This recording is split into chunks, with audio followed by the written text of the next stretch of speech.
On this episode of MythBusters, there's real genius. Today's forecast, 70% chance of science. Lots of laughs. And a whole heap of explosions. Like a wet t-shirt contest, really. First, Adam and Jamie take on a classic urban myth. This looks awful. With the top down, can you stay dry by putting the pedal to the metal? Whoa, look at that. Then Kari, Grant, and Tory have a two-part popcorn parable. Let me have it! First, they're asking, can you cook corn with explosions? And then, lasers. Am I missing an eyebrow? Who are the MythBusters? Adam Savage. Am I missing an eyebrow? And Jamie Heineman. No, I usually don't let people do that. Between them, more than 30 years of special effects experience. Joining them, Kari Byron. That was a rush! Grant Imahara. And Tory Belleci. They don't just tell the myths, they put them to the test.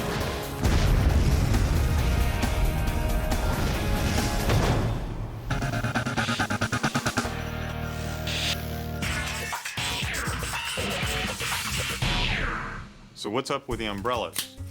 I'm planning to use them to paint a metaphorical picture. I want you to imagine that you are having a midlife crisis and you run out and spend a bunch of your dough on a really nice convertible sports car. Okay. Now further imagine that you're driving it down the street and it starts to rain. What do? You pull over and you put the top up. Aha! That's where the fan site myth states that you might be wrong. That instead of wasting your time putting the top up, that you should floor it. Go as fast as you can because there is a speed at which you can drive that no rain will enter the driver's compartment. Sounds kind of unsafe to me. Sounds really fun to test to me. Aerodynamics, dangerous wet weather driving, and a classic urban myth. This is Mythbuster Country.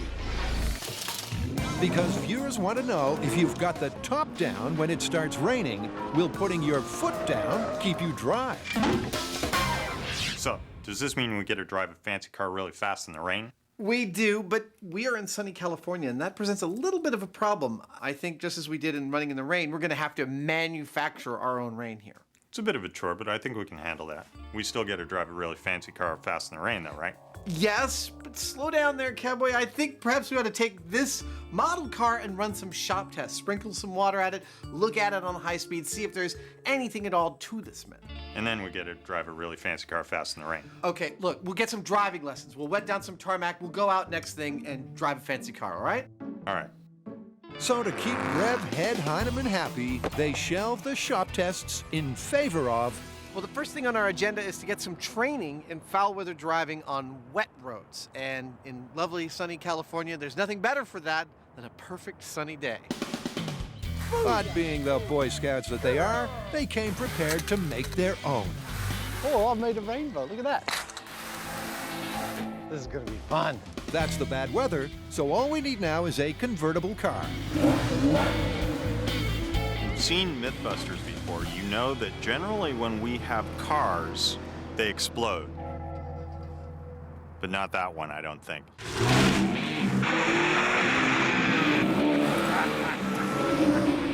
Pretty snappy. I think I know what I want for Christmas this year. Guiding the guys through their wet weather driving instruction is Brian Fraser. Brian's the guy that trains anybody that drives an emergency vehicle how to do it right. That means police, fire, ambulances. Brian's the guy. There you go. You let a little bit of steering out, you felt the catch. Right. If I had a car like that, I wouldn't be letting Adam drive it. Harsh, but given Adam's track record and current over-caffeinated mood, fair.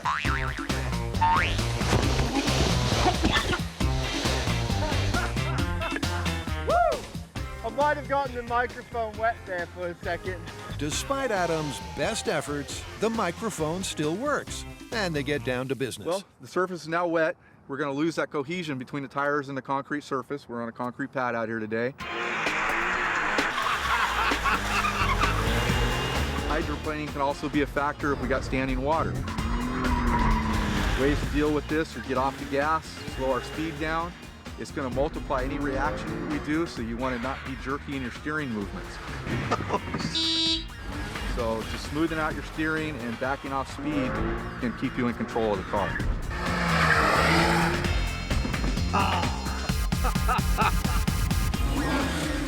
The clearest difference between driving on the wet ground versus the dry ground is that it's a lot slipperier.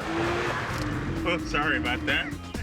Mostly this feels to me like getting a handle on where out of control is. That's the trick. Once you know where out of control is, you can back off from it. Or you can sneak up to it without getting in too much danger. Just try to get a slide straight down that way. There you go. I lost my hat. We're just trying to get comfortable with this scenario so that if we hit something unknown out there on the testing site, we can recover safely.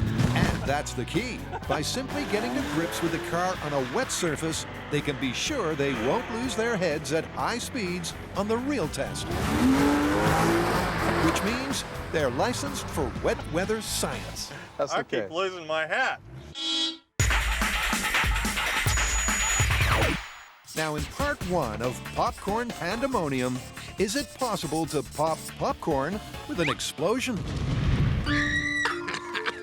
I love to watch this barking. You know, going to the movie theaters is one of my favorite things to do, but what does this have to do with the myth? Well, the fans love popcorn as much as I do, and they've sent in a ton of myths about popcorn. Yeah, like what? Pop popcorn with explosives. Now, how's that supposed to work? Explosions generate a lot of heat, and the fans think that is just enough to pop popcorn. Cool. It's delicious. So nutritious. It's a taste delight.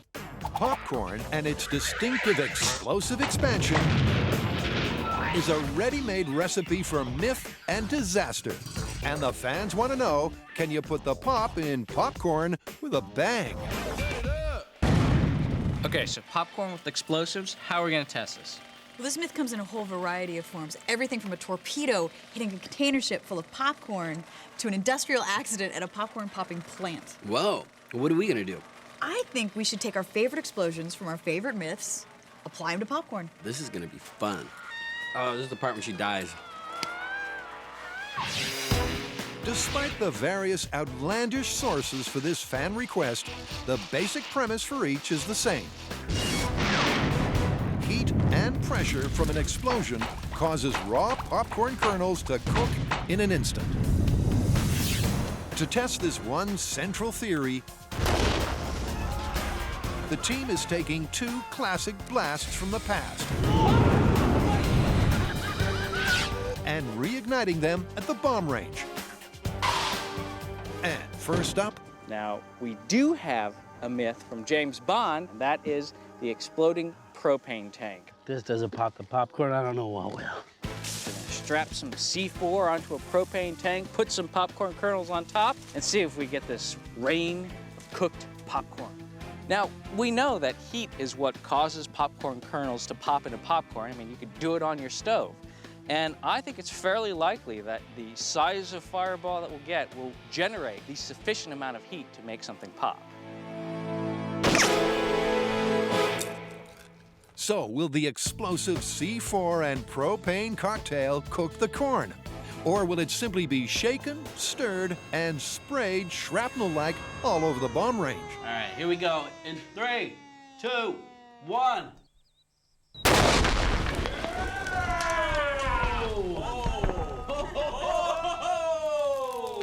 Wow. That was some heat. You think we pop popcorn? I don't know.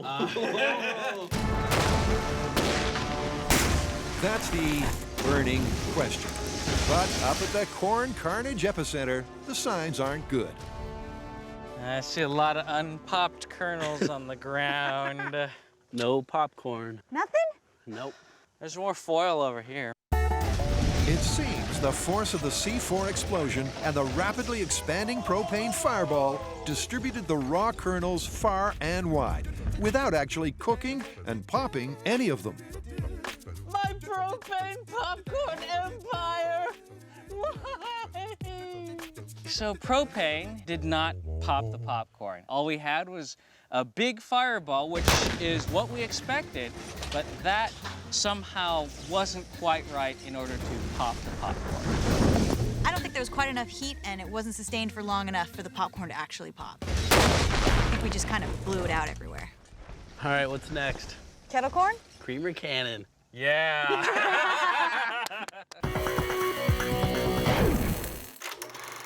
It's a popular fan site fable. Can you keep the rain out of your convertible by putting the pedal to the metal? After taking their luxury soft top for a wet weather test spin, Adam and Jamie are back at the Batcave for preliminary shop tests. So this is our scale testing rig for driving in the rain. And since it's about two things, wind and rain, we're creating both of those in a small scale. I've got a leaf blower here creating the wind over the car. I've got Jamie perched up there in the scissor lift. He's gonna be the rain. He's got a pressurized bottle of some blue dye so that we can actually see the raindrops. Oh, that's nice. Hopefully, if there's any validity to this myth, that the rain somehow, by the aerodynamics of the car going fast, won't get in the driver's compartment. Are you ready? I'm ready. I would expect to see these blue raindrops coming down and the wind coming over the car, inhibiting them from continuing their journey onto the passengers in the convertible. So they've got a convertible and they've got rain. To simulate driving through the rain, they've got a 15-mile-an-hour wind. All right, go for it. Oh, yeah. Followed by a small-scale hurricane with mini wind speeds of 30 miles an hour. I almost feel like I'm driving it. After which Adam is confident this myth holds water. I'm thinking that our scale tests are actually proving pretty fruitful. There may be something to this. We've run 3 tests, and they're showing me what I would expect to see if this myth were actually true, i.e., we've run it with no wind and some rain, a slow speed wind, 15 miles per hour, and a high speed wind, 30 miles per hour. And I'm seeing what looks like a bubble forming over the driver's compartment with less rain seems to want to get into. Yeah, it does show the rain kind of zipping over the cockpit, but I'm not that sure that the wind and the rain scale that well. We're gonna have to do it full size. I knew you were gonna go there. Well, it involves getting a sports car and driving really fast in it. But before said dangerous wet weather driving, Adam has a couple of issues. The first problem with this, as I see it, is that this was loaned to us by a friend and a fan of the show. And it's worth over $100,000, and we're MythBusters. There's an inherent danger factor just in letting us near something of this value. The second problem is that we've got to figure out a way at some fairly extreme speeds to be able to know whether water has gotten into the driver's compartment. This is a lot more difficult than when we were doing running in the rain. 785 grams, so 18 grams of water.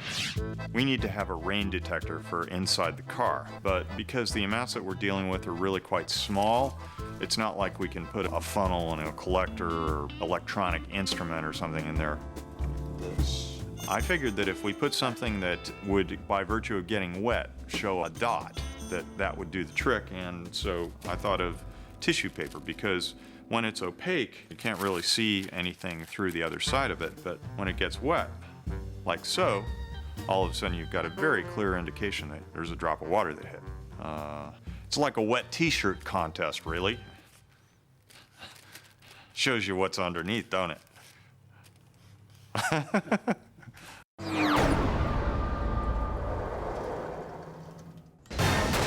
So far, popping popcorn with explosives is not looking good. That didn't work very well. It didn't work at all. The extreme expansion of gases typical of an explosion is simply distributing the kernels over the bomb range without cooking them. But our intrepid trio have yet to light the fuse on their final conflagration. Of all the fireballs that I've seen from explosions that we've done, Creamer Cannon has given us the most slow fireball. It goes into the air and then...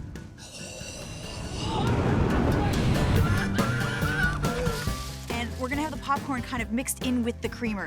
Yeah, that's a recipe for disaster. Or hopefully kettle corn. So maybe the sticky creamer will stick to the popcorn, creating that heat for long enough that we'll get kettle corn.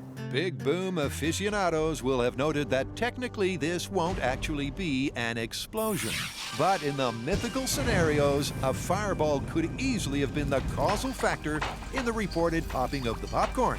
Yeah, we're good to go. All right, we're ready to light the flare. Okay, I'll see you behind the blast shields. Let's make some kettle corn. I'm ever the optimist. I think that this actually has a chance of working. All right, you guys want to run? I do. What happens is you launch the cannon, the creamer and the corn goes up in the air, the corn's surrounded by fire. Somehow, it's going to make us kettle corn. Ready to go. In 3, 2, 1! Whoa! You know what I saw? A bunch of burning. Something. Look at all the burning kernels. I think there are kernels out there. Let's see if we got some popcorn. The fine-grained creamer once again proves extremely flammable, leading to a satisfying fireball. And there appears to be flaming food falling to the ground. We popped popcorn. It's corn flambe. It's burnt, but look. No, that's just burnt creamer. That's not popcorn? No, I don't No, think we but I popped saw it any rain kernels. down. Unfortunately, it was just little bits of creamer, but there was such hope there for a minute. I thought we actually did it. My kettle corn empire. I'm wrong again. So we've got a lot of non-dairy creamer and a lot of unpopped popcorn kernels. Maybe there wasn't enough heat, maybe it wasn't there for long enough. I don't know. But what I do know is that we don't know enough about popping popcorn. So we need to go find an expert. So with the myth looking pretty much busted, it's back to the shop where Kari meets a popcorn professor. Now, we've been trying to pop popcorn with explosives, and I'm wondering if we just don't have enough heat generated. Why do you think that it's not working for us? Popcorn pops best at 450 degrees Fahrenheit. When the popcorn is exposed to that heat, the moisture inside the kernels expand and expand like your grandmother's old-fashioned pressure cooker until finally there's enough pressure to break open the kernel, and what you're eating is the starch that has been condensed inside. That's the key. A popcorn kernel is basically a pressure vessel made up of 3 layers. The tough outer shell, the starch-filled middle layer, and the small central germ. Add sustained heat, and the moisture in the center turns to steam. This heat and pressure gelatinizes the starch until finally the shell bursts. As the steam is released, the starch cools into the fluffy white ball we know and love. So let me get this straight. The explosives didn't work because we didn't have any of the right circumstances. You're saying we need 450 degrees, even heating, over a period of time more like a minute before we can actually get the popcorn to expand. So there's really no way for us to flash heat and have explosives make us popcorn. That's my understanding. Basically, explosions, conflagrations, and combustions like these are just never going to pop your corn. Well, as exciting as that was, we didn't really pop any popcorn with explosives. Well, there's one more myth I really want to test that the fans sent in, and that's why I brought you here to the movie theater. Which one's that? Well, do you remember a little movie called Real Genius? Yeah, patterned my life off of it. Do you remember the last scene in the movie? A laser pops an enormous amount of popcorn in the house, blows out all the windows and the doors just from the power of popcorn. And that's what we're gonna test? Yep, that's what we're gonna test. Check it out. A template for Grant's life, a monument to geekhood, and a source for this myth. Can a 5-megawatt laser really cook a gigantic ball of popcorn? And can the expansive power unleashed really bring down the house? All right, well, first we need to see if you can even pop popcorn with the laser. And we need to characterize the force of popping popcorn. Okay, well, let's start out with some due diligence. Before we unleash the power of popcorn on an actual house, how about you and I go check out a military spec laser, see if it pops popcorn, while you run some tests on force and expansion. All right, let's go. We can't leave yet. The credits are rolling. People work hard on this. We didn't work on this, did we?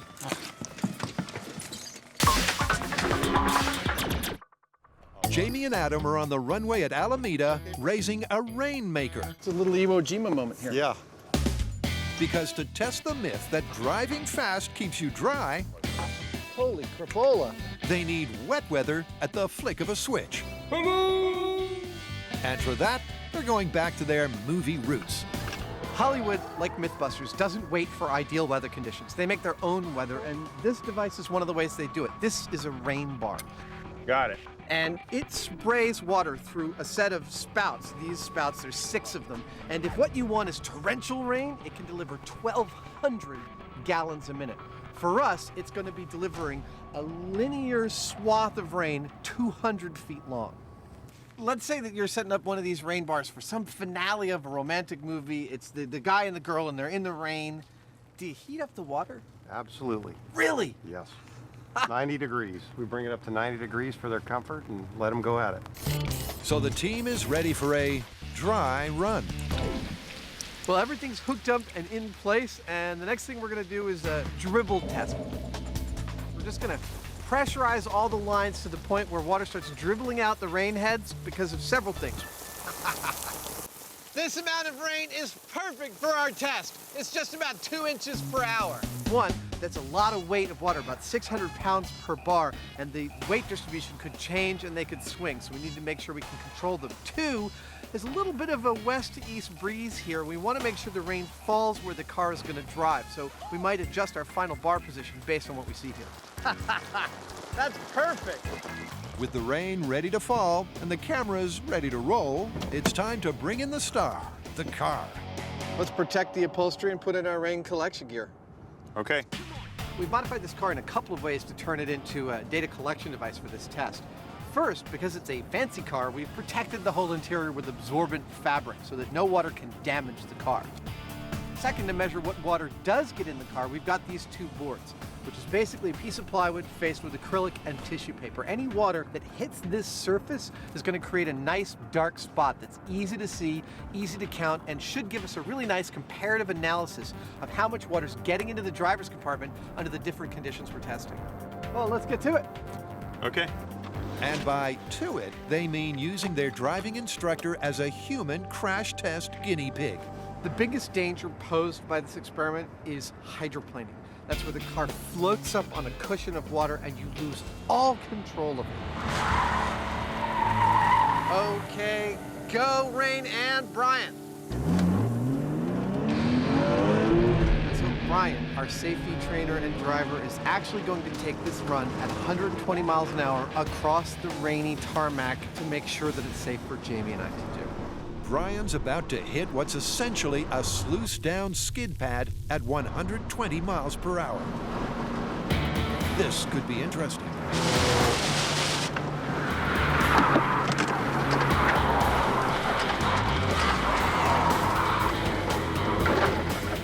Okay. Out of control through 450 degrees is exactly why the expert was behind the wheel and not Adam or Jamie. What happened there, buddy? That's what we call hydroplaning. Wow, that seemed quite intense. It was very intense and a lot of fun. I gotta say, Brian gets real props for that one. Looking at the footage, Brian's expression didn't change at all. He didn't flinch while he's spinning out of control around and around and around at 120 miles an hour. So one thing's clear, these tests will be dangerous. Hitting a wet surface at higher than highway speeds has the potential to put you into a spin cycle. How do you feel about it, Jamie? He did it. I'll do it. All right, you're all right with doing it? We're going to be ramping it up for We're going one to be thing. going like 55 normal highway speed, then we'll ramp that up to like 80, and this is about the top speed that we're going to go, about 120. So that's as bad as it's going to get. Yeah. But it looks like hydroplaning is guaranteed.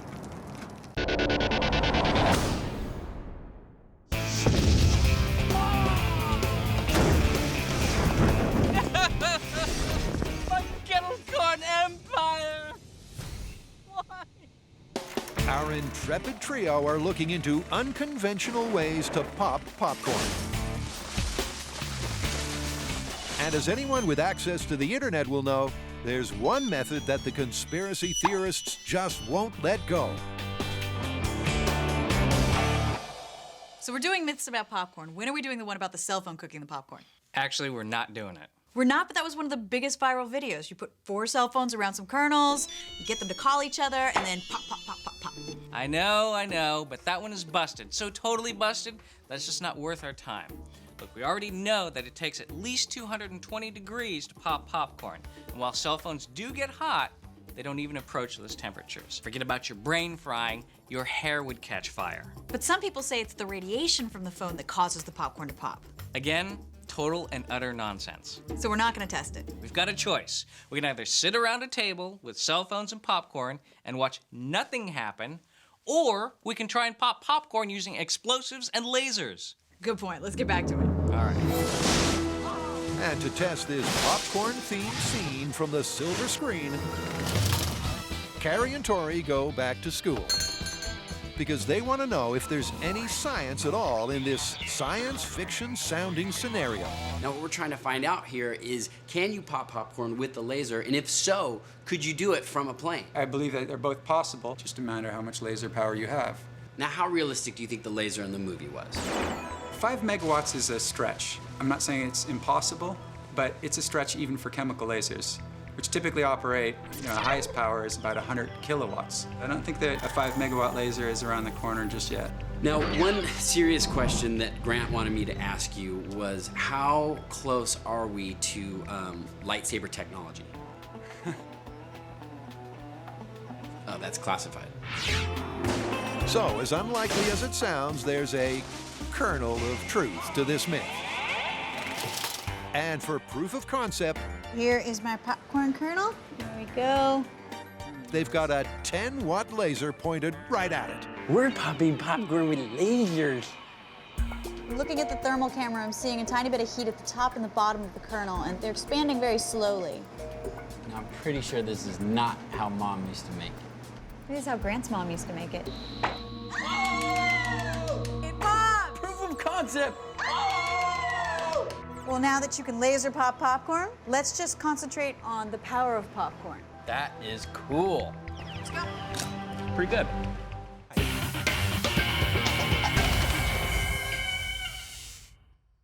In part 2 of Popcorn Pandemonium, We're popping popcorn with lasers. Kari, Grant, and Tory have discovered that, just like the myth, you can actually cook popcorn with a laser. Proof of concept. So now all we need is a 5 megawatt laser, and then we can finally find out if popcorn can break down doors and windows. No. In fact, 100 kilowatt is the most powerful you're gonna find, and that's even in military applications. Yeah, so basically, we're never gonna find a laser big enough to pop a house full of popcorn. If we can't get a laser, we can substitute another heat source. Already on it, induction heating. We just have to switch out the tinfoil for some sort of steel container.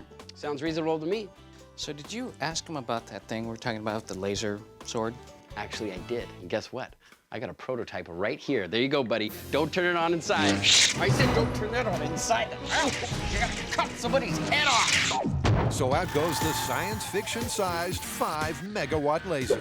And in comes a giant steel frying pan heated by electromagnetism. So we're trying to find out, does popcorn have the expansive power to blow open doors and windows of a house? Now, we know in theory that a laser can pop popcorn, but there's no way we're gonna be able to get a laser powerful enough to pop a whole house full of popcorn. So I'm gonna make a frying pan. And not just any normal frying pan, but a giant steel electromagnetically heated frying pan. This is gonna be crazy. It's a big pan, but it's not house-sized. And that's because the second change to the movie scenario is one of scale. The team are starting small, with just one window. Now in the movie, the weak point was the windows. So I'm constructing a window, putting it in a wall, making that the lid for our pan. Now if this myth is true, popcorn should pop like crazy, pop with mythical power, bust through the windows, and spill out everywhere. That's the setup. And inside, Grant is using his... Apply the Jedi Mind Force. Mind... to crunch the crucial numbers for the expansion potential of popcorn. So, the popped kernel has an increase in volume of approximately 30 times, which is pretty good. Next, he uses the force gauge to measure the pressure of that expansion. Rise, popcorn, rise. Push on the plate and give us force. which turns out to be 0.22 psi. Which may not sound like a lot, but over a large surface area, that could end up being a lot of force. But we won't know for sure until we try it full scale. So we're about to heat up the pan to cook the popcorn. Now, the way we're gonna do that is we're using an induction heating system. And how that works is there are copper coils underneath the steel plate, and they send out a high frequency AC current. Now that current creates a magnetic field which will move the molecules around in the steel. As those molecules are moving, it creates friction, which creates heat. And that's how we're gonna cook our popcorn. In essence, we're making a giant skillet.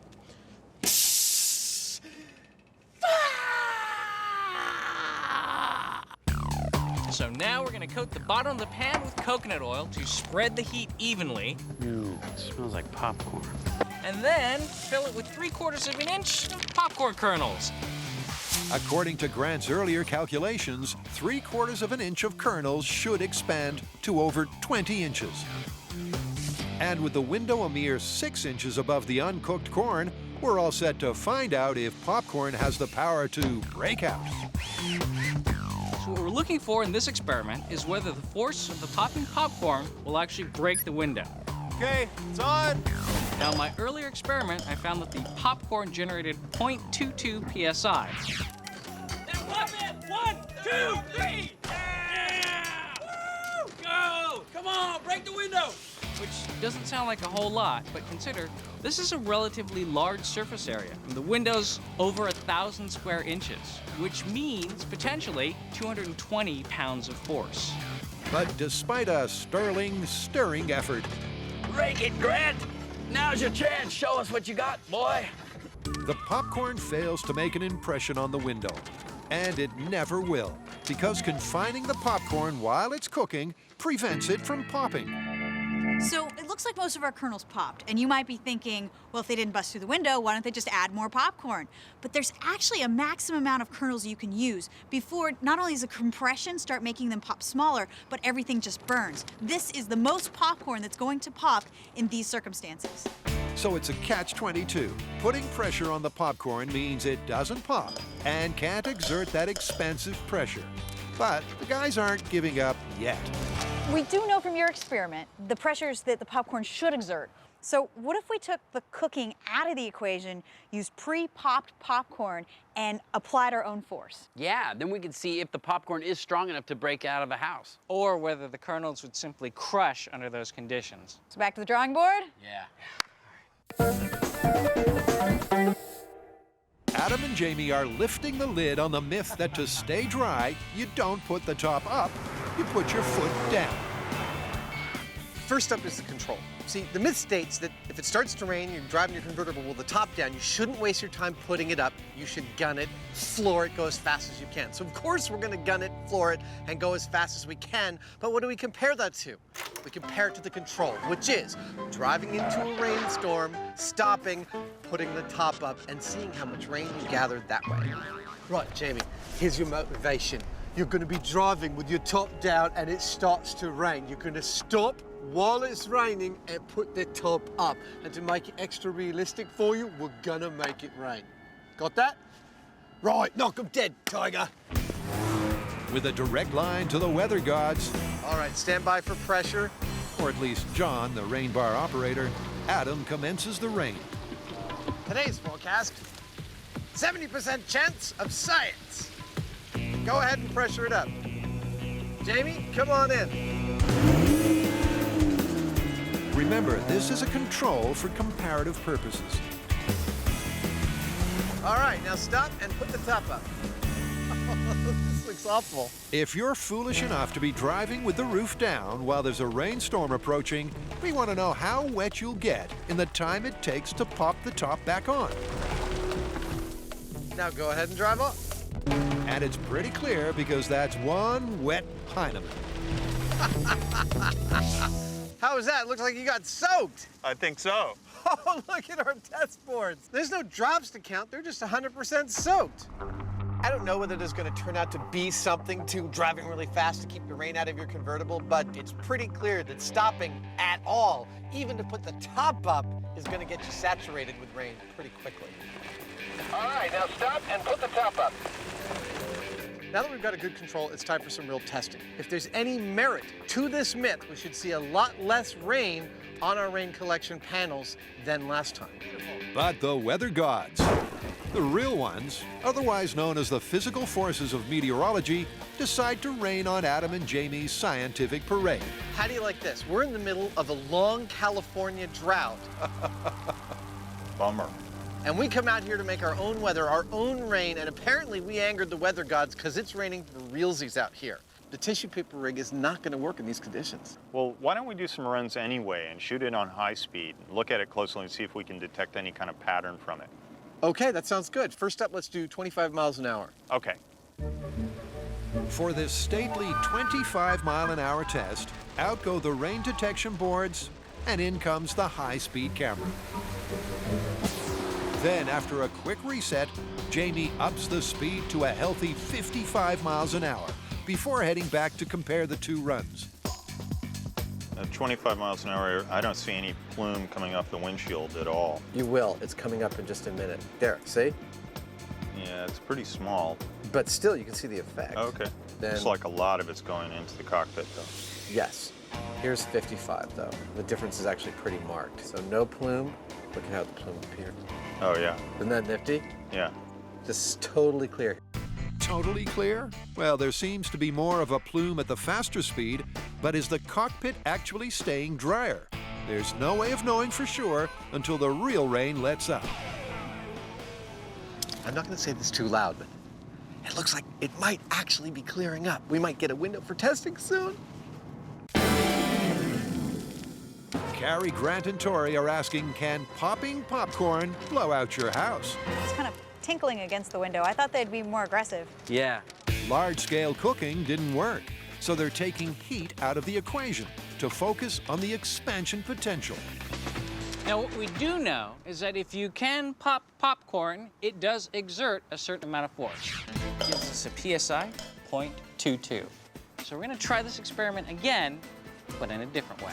We're gonna take a bunch of pre-popped popcorn, fill a house that we build, add our own pressure, and see if the popcorn is enough to destroy the house. Ah, that kettle's hot. Am I missing an eyebrow? So if you could harness the expansive power of popcorn on a movie myth scale, this test will show us what damage it would do. They're going to fill a house with pre-popped popcorn and push against it with popcorn power, 0.22 psi. Will the popcorn crush in on itself, or will the house blow out like the myth suggests? We've done the calculations. To fill a house that is 6 by 6 by 6 feet, we're going to need 30 55-gallon garbage bags full. So we've got 6 popcorn poppers all popping at the same time, and we're working around the clock so we can fill the house. After the corn mountain peaks, Kari's four-legged vacuum cleaners move in, and the team can move on. And with a house built to code in fast forward, Grant steps up with a larger-than-necessary piston to apply the popcorn power. Ta-da! I'm not compensating for anything. So I'm standing underneath what would be the floor of our house. We're gonna fill up the entire house with popcorn, and then this cylinder is going to push up. Oh, yeah. It fits. Now, initially, it's going to be just the popcorn force, just to see if under ideal conditions, if we popped every kernel, what would happen to the house? Would it push up and blow out the windows, or would it do nothing? And with all of the pre-popped popcorn emptied into the house, what's next? Next step is to fire up the cylinder, raise up the platform so that the popcorn is at roof level. I'm gonna close up the house. Okay. Set the PSI to the popping force of popcorn, and then we are ready to begin. Here we go. Pumps on. All right, you guys ready? Yep. Okay, so this is regular popcorn popping force. 3, 2, 1. It's moving. Yeah, slowly moving. Hear the creaking? Yeah, something's gonna give. Is it the popcorn? Is it the house? As it turns out, neither. popcorn power, which according to Grant's calculations is 0.22 psi, and exactly the pressure exerted by the piston, just isn't enough to do any damage at all. Went up an inch, but now it's stopped. I think it's done. Popcorn power is not strong enough. All right. So basically, the expansive pressure popcorn exerts doesn't come close to denting the door or windows. And that means... I gotta say, this part of the myth is looking busted. Yep, busted. Yep, busted. But you know what? We still have a house full of popcorn. I say we max it out, see what happens. I want to see what's gonna go first, the house or the popcorn? Do it! All right, let's wreck this house. With Grant's piston cranked to the max, 3, 2, 1.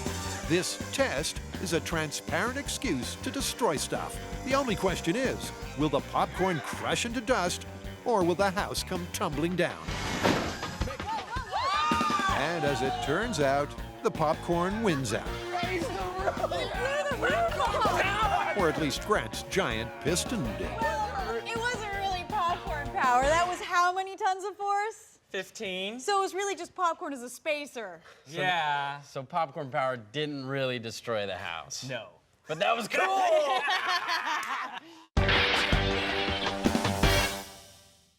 Today's forecast, 70% chance of science. With the weather clearing, that forecast is looking good.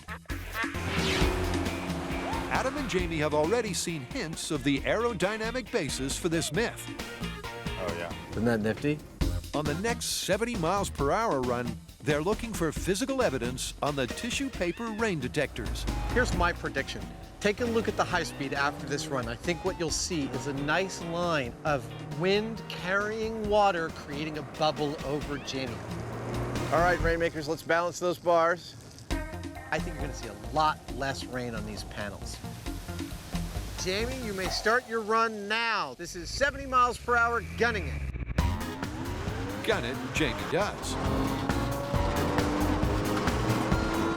Hitting his mark and holding steady at the target speed for the length of the course. And cut the rain. And with no hydroplaning or dangerous spin out, it's time to take in the results. Oh, look at that. Wow, that's far out. It looks like no rain at all hit the middle here. But we've got wetness up top here and on the left-hand side here. You know, I also happen to notice this splotch of water right here and the drops over here are on the windward side of the car, the direction from which the wind was blowing during your run. The wind obviously affected it. It's important to note that whatever little water came in here on the 70-mile-an-hour run was a tiny, tiny fraction of what came in on the control. Totally. I predicted that there'd be less rain in the car on this run. Not nearly this little. There really seems to be something to this myth. A conviction only confirmed by the high-speed camera. That's really clear. It's like there's a line. It's a really visible bubble, isn't it? Yes, that's what the windshield's for. So it would seem. Looking at the high-speed camera, it was clear that all of the water that was hitting the car was going over the top of the interior of the car. There was hardly any that entered the car, and what did was from some kind of turbulence going around the outside of the car. But the guys aren't done yet. Adam, who will observe from a safe, dry distance, feels the need for more speed. Well, as far as I'm concerned, we should go for 100 miles an hour and see if we can get those boards to stay bone dry.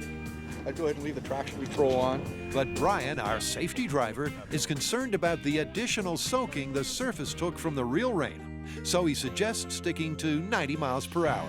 Let it ride. Try to counter it, but if you can't, just let it go. Got it. I've got to do this test at 90 miles an hour. Hydroplaning at those kinds of speeds is a serious deal. I might remind you what happened to Brian earlier at 120.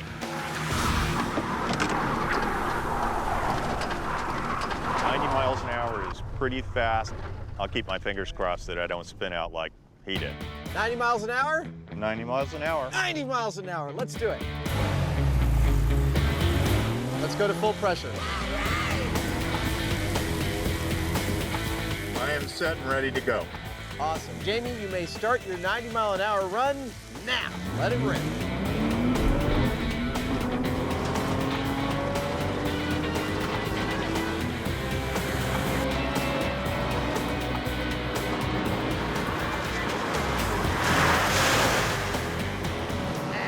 the rain. Nice work, Jamie. We did the hydroplane.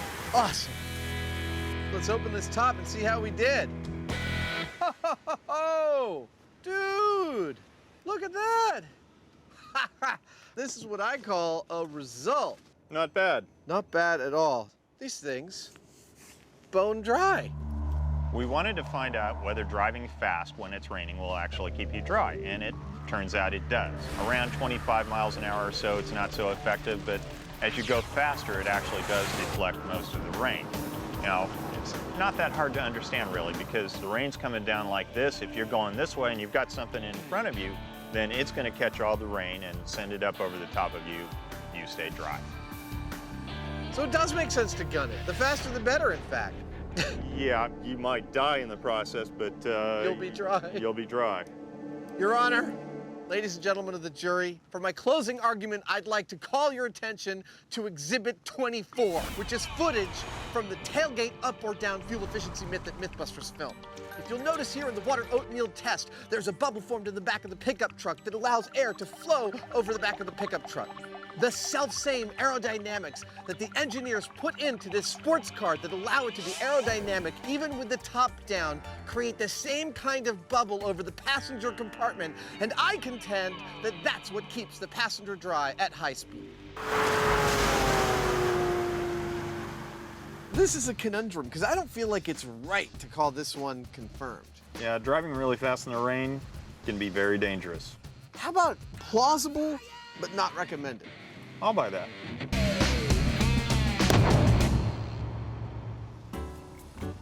I tell you, I think these umbrellas are a totally reasonable compromise. To a convertible? Yeah. A really fast convertible? I don't think so. They're already about ready to take off. Yeah. It's been a long and winding road for this popcorn parable. Kari, Grant, and Tory have discovered explosions won't pop your corn. That didn't work very well. It didn't work at all. But lasers will. However, a giant ball of corn popped by a 5-megawatt laser leading to a house explosion is pure fiction. Busted. Yep, busted. Now, our house hasn't exploded yet, and this myth calls for an exploding house. So we're out here at the bomb range, and this is the plan. We're gonna load it with C4 at the top and the bottom. When this day is over, we should see splinters and popcorn, and that's all. I don't think they taught me this in bomb school. Well, we started with a bang, we're ending with a bang. So basically, we've got a boom popcorn sandwich. All right, you guys ready? Ready. In 3, 2, 1. Look at the rain of popcorn coming down. The rain of the house, too. Whoa. Now that is exploding a house with popcorn.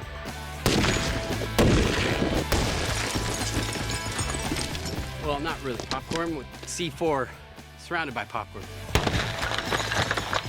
You know, to get this result, we had to go very far away from popcorn powered. It didn't really push up on the house, didn't blow the windows open, didn't really do a whole lot. Popcorn power turned out to be science fiction. This explosion, real genius.